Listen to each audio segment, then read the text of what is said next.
The doors of the throne room flew open with a loud crash. Princess walked in fast, her footsteps echoing against the crystal floor. Her silver skin had turned violet, which happened only when she was very angry. Her forearms were clenched into tight fists at her sides. Empress sat on the floating throne above the floor.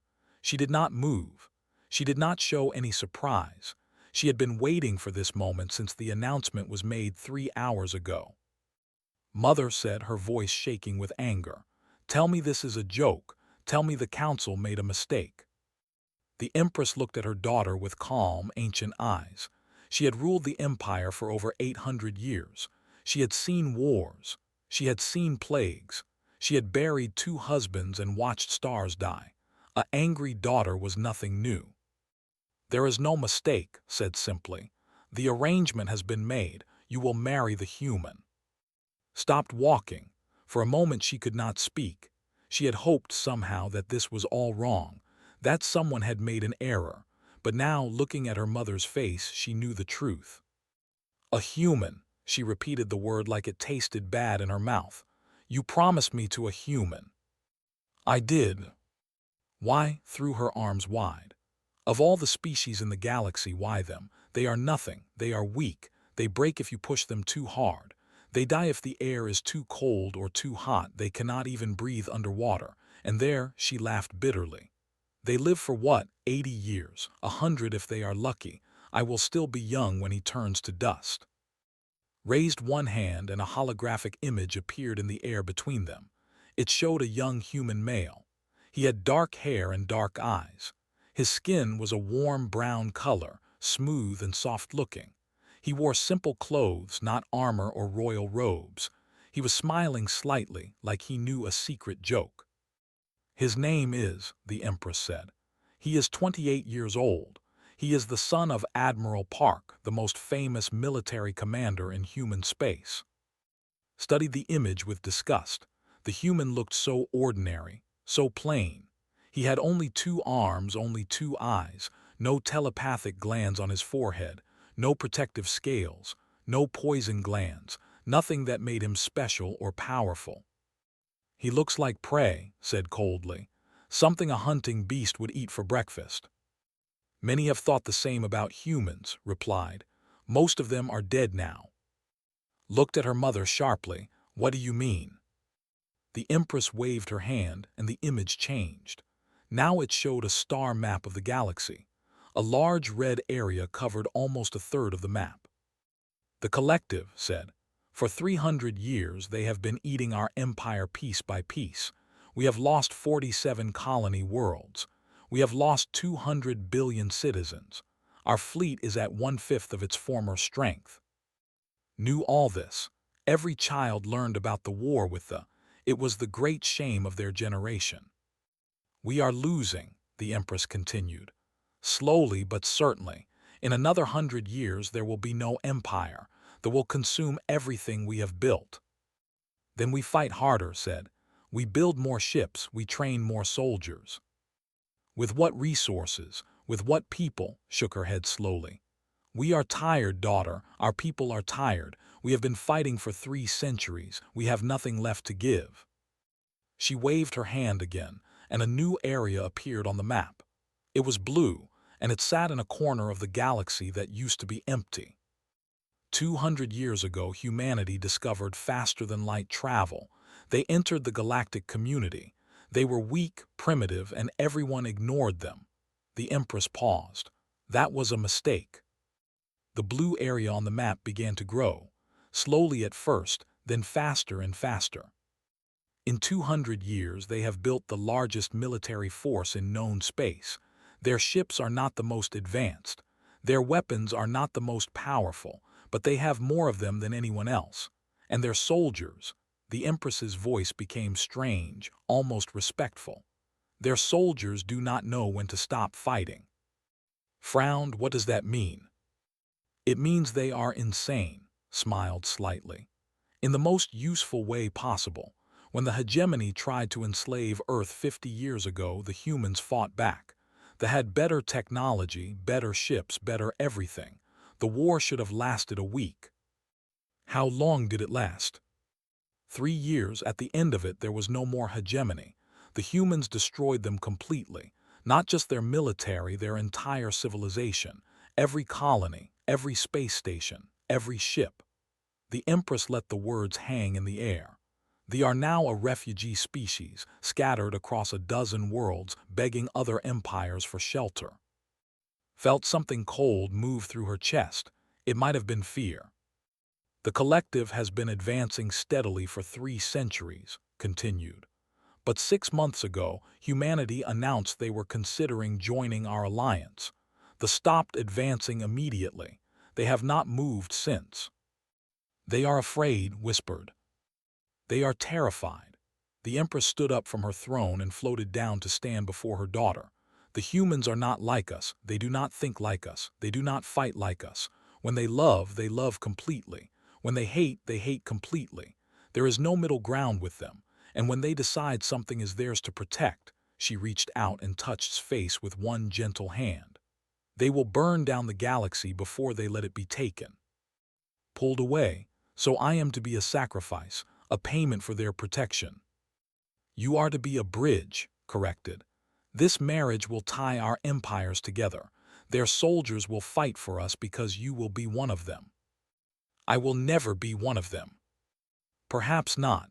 The Empress turned and walked back toward her throne.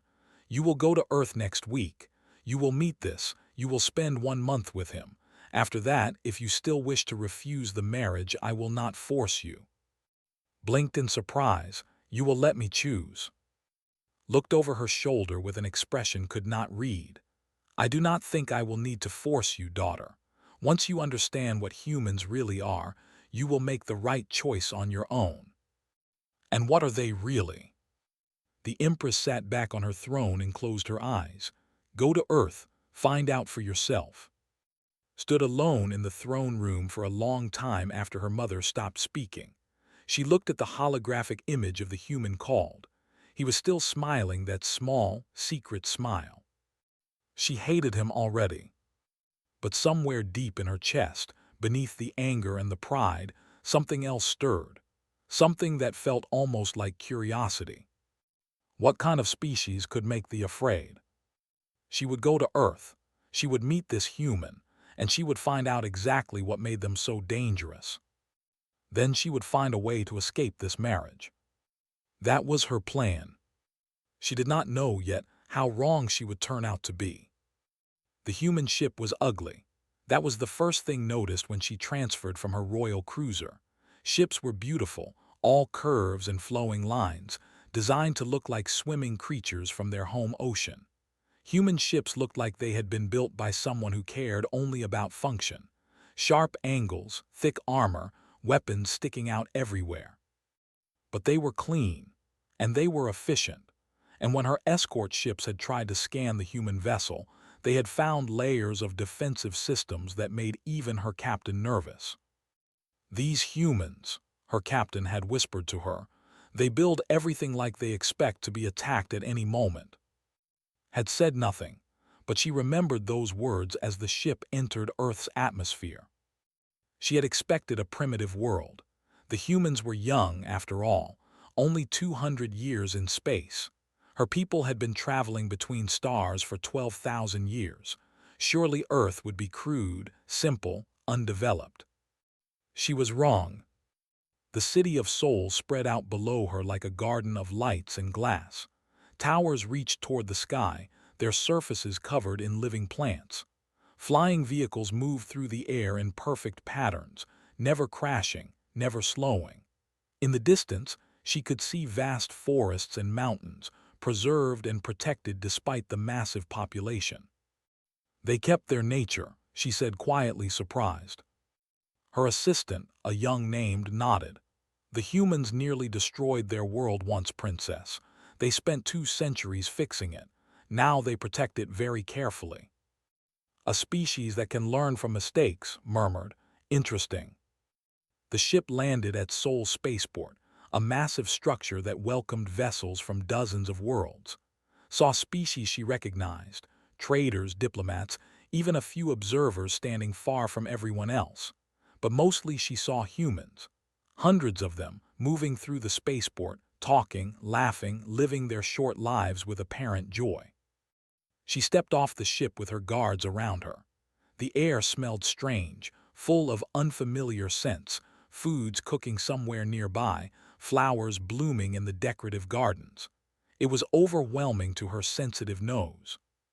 And then she saw him. Stood at the bottom of the landing ramp, alone. He wore simple clothes, a jacket, pants, comfortable shoes. Nothing that showed his status as the son of humanity's greatest admiral. He held something in his hands, a small container that steamed slightly. He smiled when he saw her.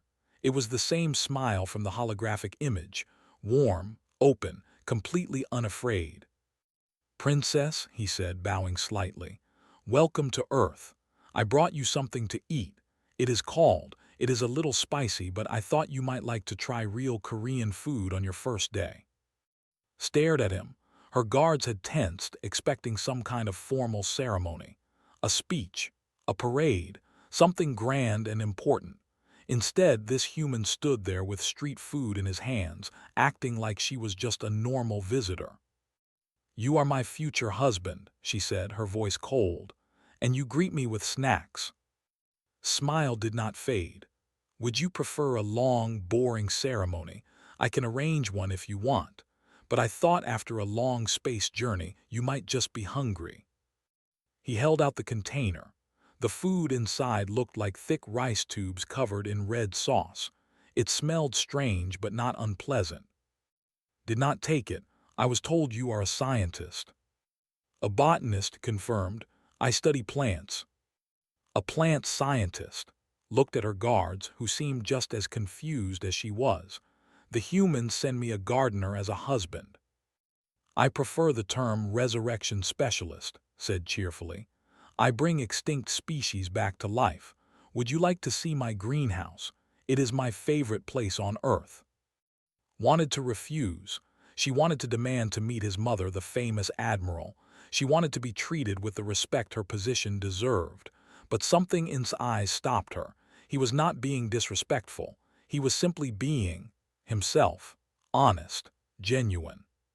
She had never met anyone quite like him. "Fine," she said, "show me your plants." The greenhouse was outside the city in a protected mountain valley. It was enormous, covering an area larger than some villages. Inside, thousands of plants grew in carefully controlled environments. Some she recognized from other worlds. Many she had never seen before. "These are all extinct species," explained as he walked her through the rows of green life. "Plants that humans destroyed during our early industrial age. We cut down forests, polluted rivers, changed the climate. Millions of species died because of us." Watched him touch a flower gently, his fingers careful and soft. "And now you bring them back." "We try," smiled sadly. "We cannot undo what we did, but we can try to make things right. That is what humans do. We make mistakes, terrible ones sometimes, and then we spend generations trying to fix them." He stopped in front of a small tree with white blossoms. "This is a Japanese cherry tree, a specific variety that existed only on one mountain in old Japan. It was extinct for 300 years. We found DNA in a museum sample and grew it again.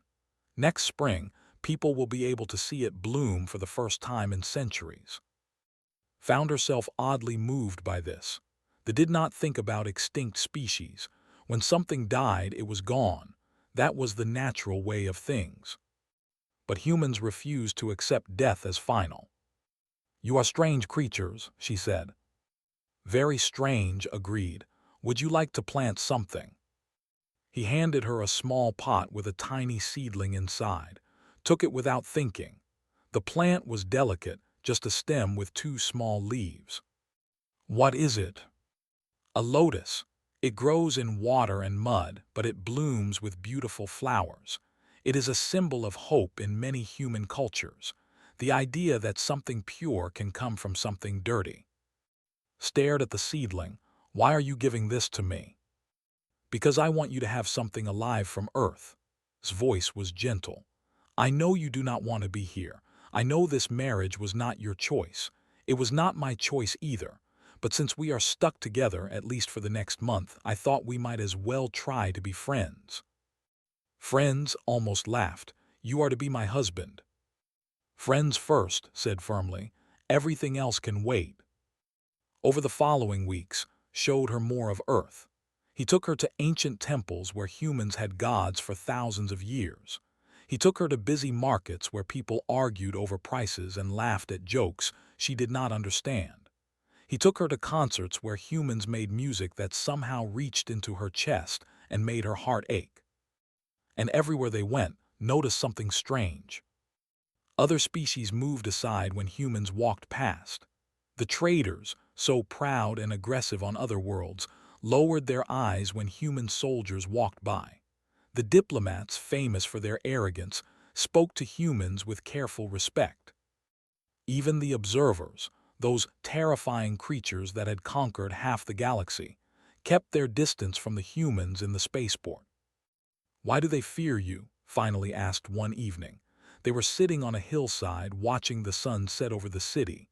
"You are so soft, so fragile, I could break your arm with one hand." Did not seem offended. "You probably could." "Then why?" He was quiet for a long moment. The sky turned orange, then pink, then purple. "Would you like to see?" he asked finally. "See what?" "Why they are afraid," stood up and offered her his hand. "I think it is time you understood what humans really are." Looked at his hand. It was small and soft, with no claws, no armor, no protection at all. And yet, for the first time since arriving on Earth, she felt afraid of what she might learn. She took his hand anyway. The entrance to the Memorial of Flames was underground, cut into the side of a mountain far from any city. There were no signs, no advertisements, no tourist attractions nearby. Just a single door in the rock, guarded by soldiers in black uniforms who checked their identification 3 times before letting them pass. "What is this place?" asked as they walked down a long corridor. The walls were bare stone, lit by soft white lights. "This is where humans keep their memories," said quietly. "The ones we do not want to forget, and the ones we do not want anyone else to see." They entered a vast chamber. The ceiling stretched so high that could not see the top, and filling this space from floor to distant darkness were screens. Thousands of them, millions of them, all showing different images, different videos, different records of human history. Felt her breath catch in her throat. "What is all this?" "Our wars," said simply, "every single one." He led her to the first section of the archive. The images here were old, flat and grainy, recorded on primitive technology. "This was our first great war," explained. "We call it World War I. It happened almost 400 years ago, long before we went to space." Watched the images. She saw humans crouching in long trenches dug into mud. She saw explosions tearing bodies apart. She saw soldiers running across open fields, being cut down by weapons fire, dying in waves that seemed endless. "How many died?" she asked. "About 20 million in 4 years, soldiers and civilians together." Had seen war before. They had fought many battles against but this was different. This was humans killing each other, their own species, their own people. "Why did they fight?" Shook his head. "Politics, pride, fear. The reasons do not matter anymore. What matters is what we learned from it." They moved to the next section. The images were slightly clearer now. "This was World War II," said. 20 years after the first one, 60 million dead. We invented new ways to kill each other. Bombs that could flatten entire cities. Poison gas. Death camps where we murdered people for being born different. Saw images of burned cities, of skeletal prisoners, of mountains of dead bodies. Her stomach twisted. "You did this to yourselves." "Yes." His voice was steady but sad. "And at the end, we created the first nuclear weapons. We dropped 2 of them on cities. Hundreds of thousands of people died in seconds.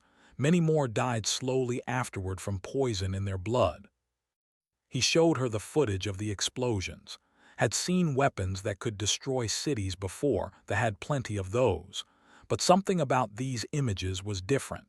These were humans using their worst weapons on other humans, on families, on children. We scared ourselves, continued. For the first time in our history, we realized we could actually destroy everything, end our entire species with our own hands.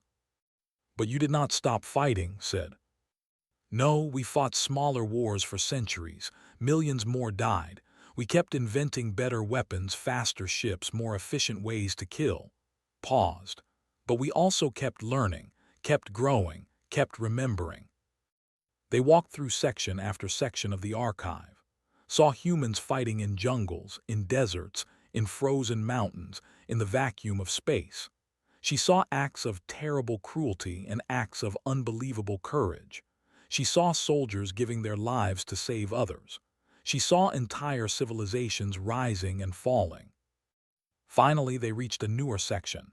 The screens here showed footage from space battles, alien ships, unfamiliar worlds. The First Contact War, said, 50 years ago, the hegemony. Knew this story. Everyone in the galaxy knew it, but she had never seen it from the human side. The thought we would be easy targets, explained. Young species, primitive technology. They planned to conquer Earth, enslave our people, take our resources. Their fleet was 5 times larger than ours. Their weapons were generations ahead of ours. Every calculation said they would win in days. The footage showed warships descending toward Earth. They were magnificent vessels, designed by a civilization that had been conquering worlds for 10,000 years. What happened? Asked, though she already knew the answer. His expression changed. Something cold moved behind his gentle eyes. We refused to surrender. The footage showed the first battles. Human ships, crude and ugly compared to the vessels, threw themselves at the enemy. They exploded by the hundreds. Thousands of humans died in the first hour. We knew we could not win in space, said, so we let them land. We let them walk on our soil, and then we fought them everywhere. The images changed. Now they showed ground combat. Humans with simple weapons attacking warriors in advanced armor. Watched humans charge into certain death, again and again, never stopping, never retreating. They destroyed our cities. We rebuilt them and kept fighting. They killed our soldiers. Civilians picked up weapons and became soldiers. They brought in more troops. We destroyed them. They brought in more. We destroyed those too. Saw footage of old men and young women fighting side by side. She saw children running supplies to resistance fighters. She saw entire populations choosing death over submission. 3 years, said. For 3 years every human on Earth fought, not just soldiers, everyone. Factory workers made weapons. Farmers grew food for the resistance. Teachers taught children how to hide, how to fight, how to survive. In the asked was quiet for a moment. In the 3rd year we captured one of their worlds, then another. Then we started taking their space stations. They realized too late that we were not just defending ourselves anymore. We were coming for them. The footage showed human fleets, much larger now, built from wreckage and stolen technology, attacking colonies. The battles were brutal. Neither side showed mercy. We did not stop when they offered peace, said. We did not stop when they offered surrender. We kept fighting until there was nothing left of them. Every colony destroyed or taken, every ship captured or broken, every leader dead or in prison. Felt cold. You committed genocide. No, shook his head. We did not kill civilians who surrendered. We did not murder prisoners, but we destroyed their ability to ever threaten anyone again. Their military, their government, their entire structure of power, all of it, gone forever. He turned to face her directly. His eyes were sad but not ashamed. We do not fight like other species, he said. When we are pushed, we do not calculate acceptable losses. We do not measure cost against benefit. We simply refuse to stop. We keep fighting until we win or until we all die. There is no middle option. Thought about her own people. They were ancient, wise, powerful, but when they had pushed them, they had retreated. They had calculated losses. They had accepted defeat rather than face destruction. Humans were different. Humans would rather burn than bend. "You are insane," she whispered. Nodded slowly. "Perhaps, but we are also kind. That is the part most species forget." He gestured toward another section of the archive. This one showed different images. Humans feeding refugees from worlds that had destroyed.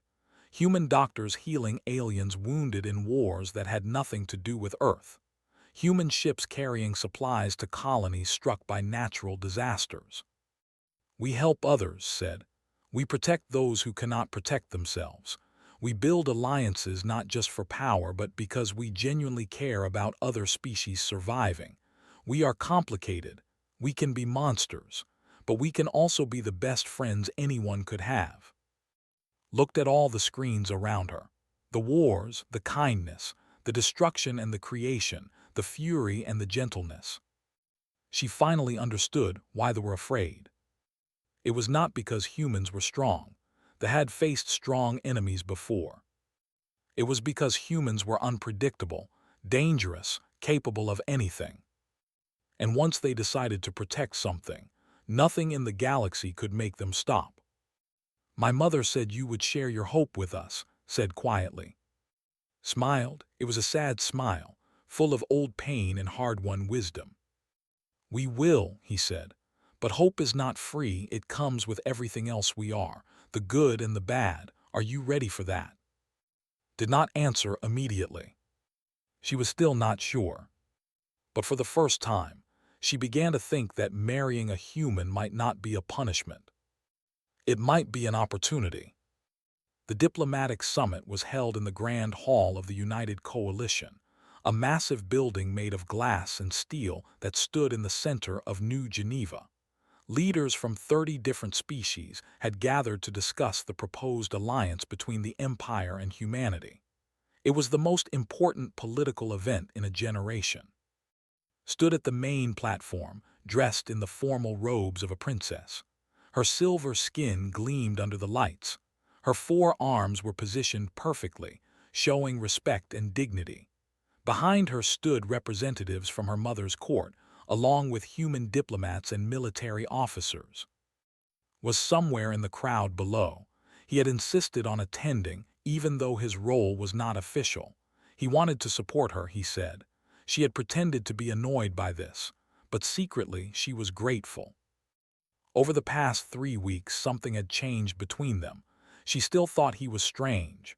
She still did not fully understand humans, but she had begun to look forward to their conversations. His gentle humor, his endless curiosity about culture, the way he listened to her complaints without judgment. She was beginning to like him. She was not ready to admit this out loud, but it was true. "The alliance between our peoples will bring peace to this sector of the galaxy," said, her voice carrying across the vast hall. "The collective will no longer." She never finished her sentence. The ceiling exploded. Glass and metal rained down as attack ships burst through the roof of the Grand Hall. Screams filled the air. Diplomats ran in every direction. Security forces opened fire, but they had already landed their assault teams. Guards formed a protective circle around her, but there were too many attackers. Warriors moved through the chaos like shadows, their blade arms cutting down anyone in their path.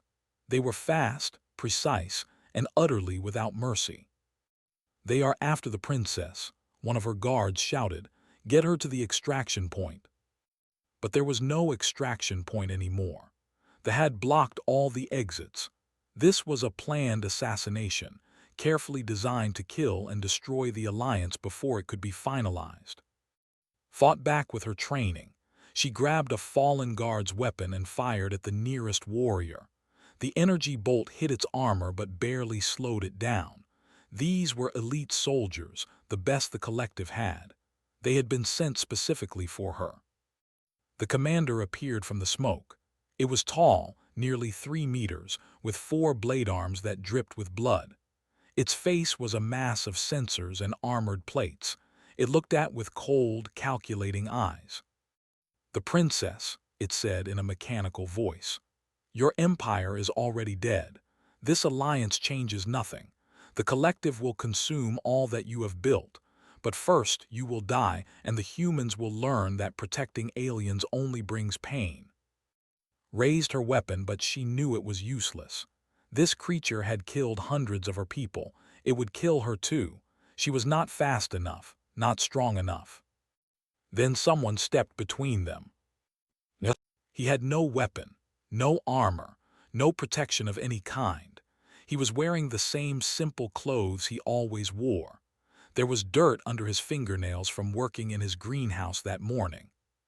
He stood facing the commander, a creature that could tear him apart with one swing of its blade arms. "Move aside, human," the commander said.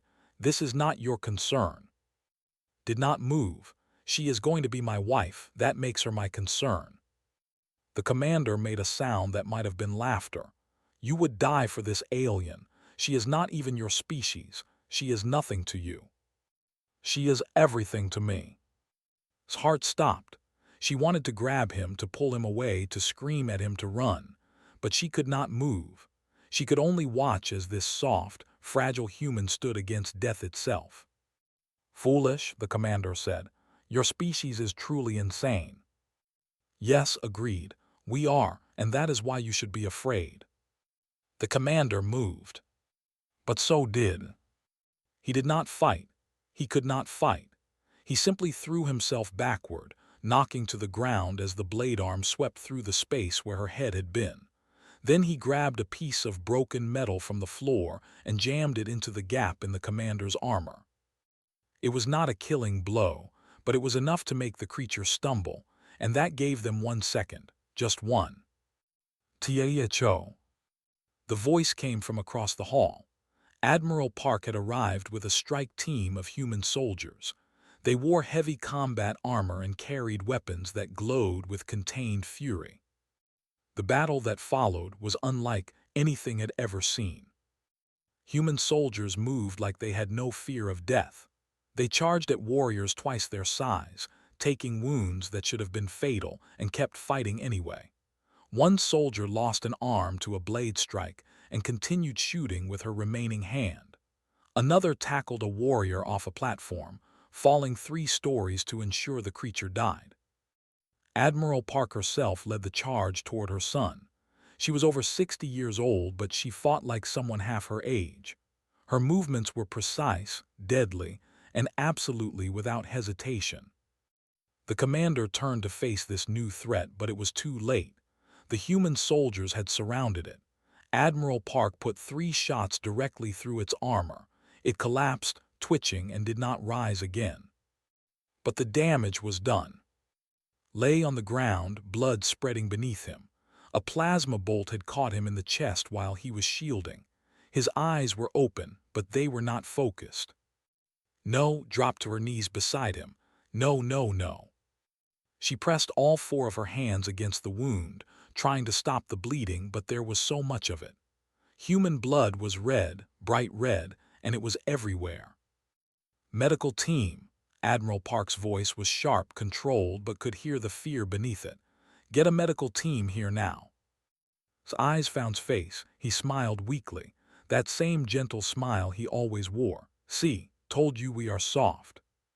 "You stupid, stupid human," felt something wet on her face. She was crying. She had not cried since she was a child.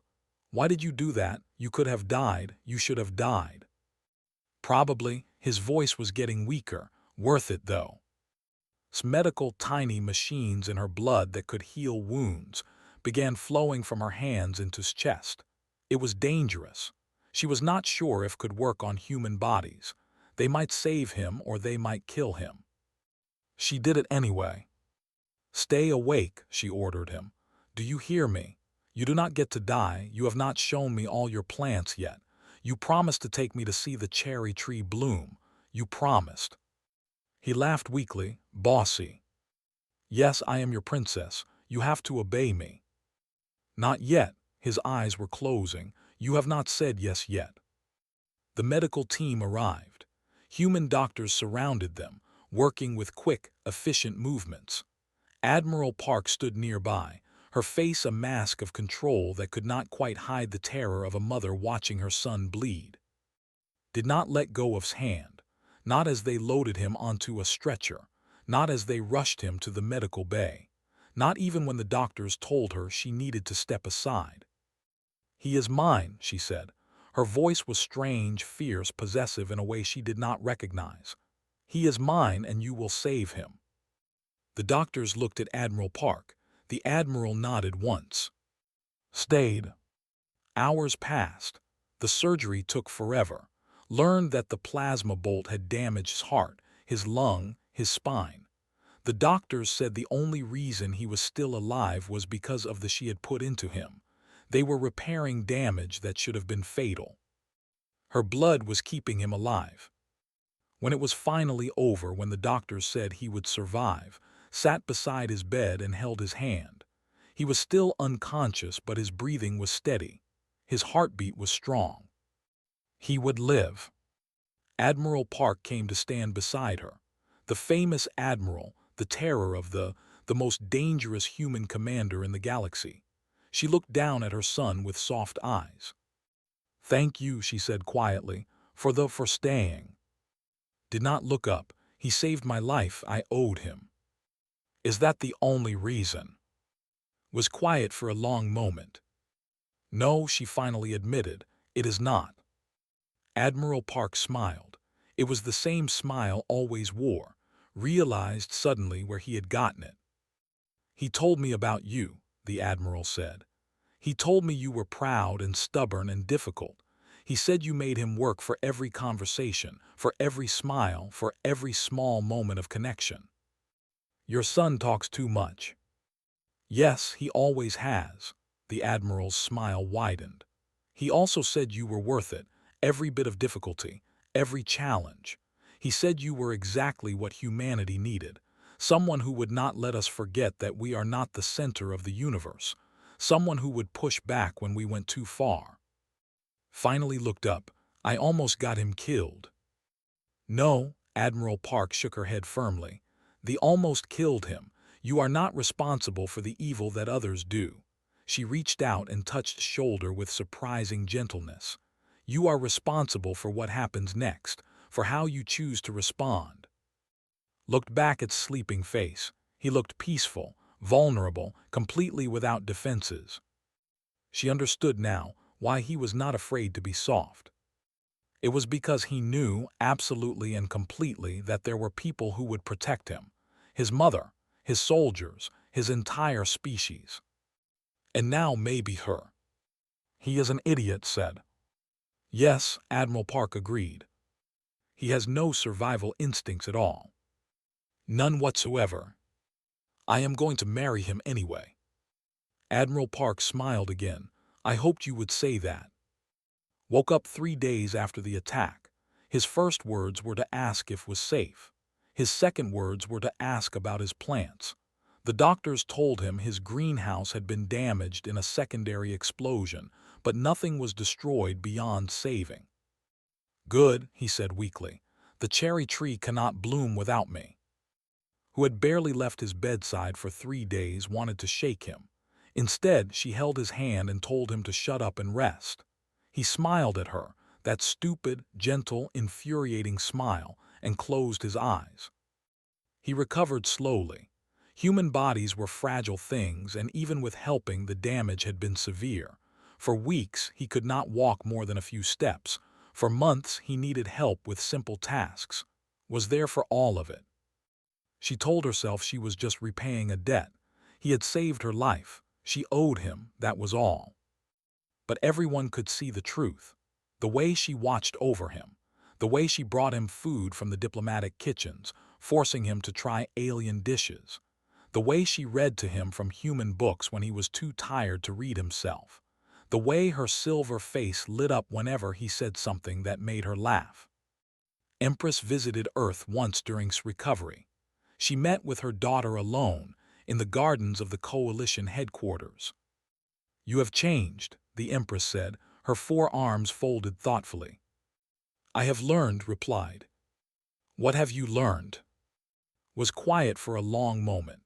She looked at the sky, where human ships moved between the stars, protecting a dozen different species. She thought about the memorial of flames, about the wars humans had fought, about the kindness they had shown despite all that violence. I learned that strength is not about being hard, she said finally. Sometimes the strongest thing you can do is be soft, to care about things that can be broken, to love knowing that you can lose, to keep hopping even when hope seems foolish. The Empress nodded slowly, and the human. He is an idiot, his voice was fond. He has no sense of self-preservation. He talks too much about plants. He cries at sad stories. He cannot fight at all. He is the least practical husband I could have chosen. And yet he makes me want to be better. Looked at her mother with eyes that had seen too much in the past months. He makes me believe that the universe can be good, that the can be stopped, that our empire can survive.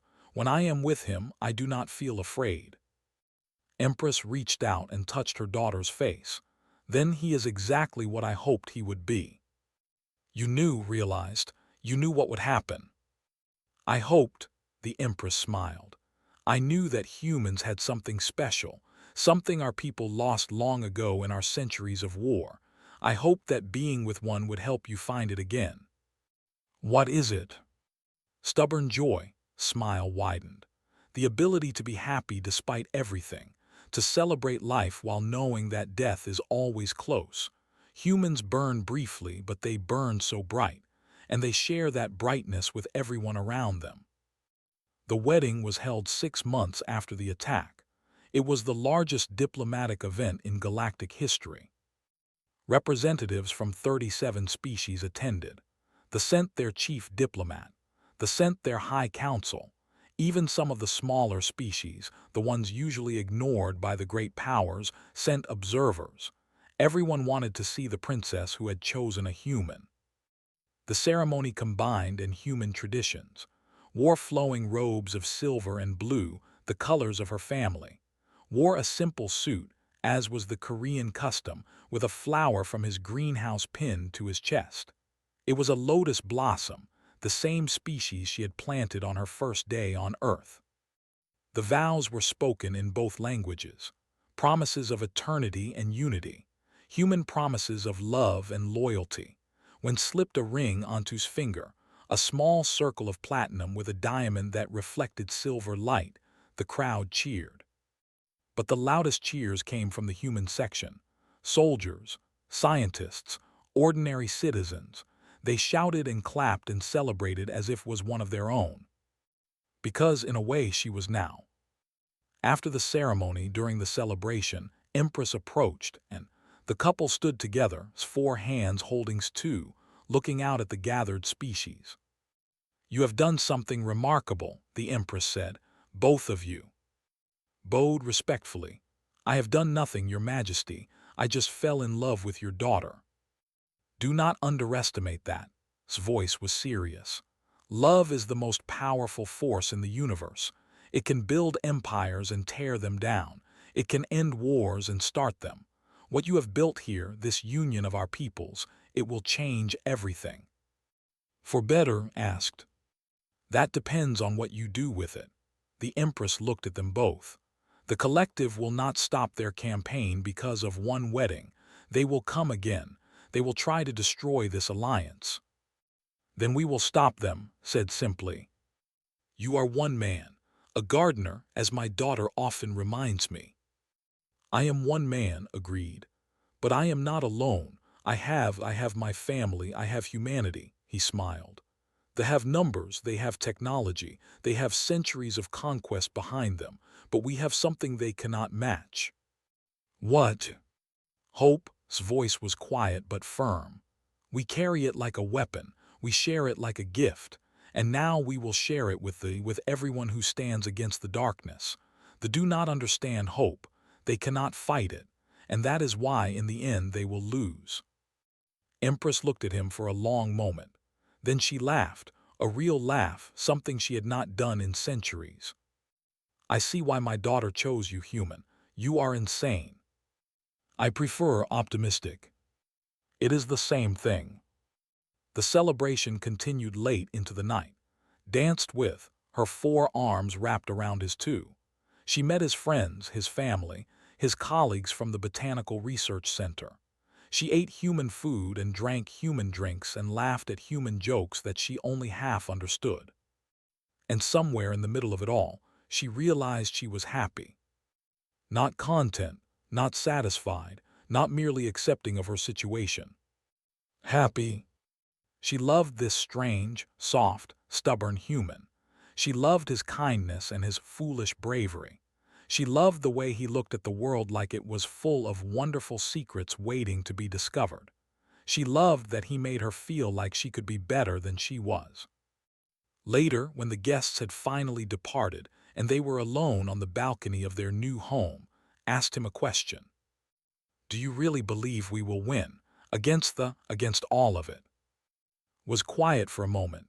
He looked up at the stars, countless points of light stretching into infinity. I do not know, he admitted. The universe is large and dark and full of terrible things. They are just one of them. There will always be something else, another threat, another war, another reason to be afraid. Then why hope? He turned to look at her, and his eyes were full of that strange human fire she had learned to recognize.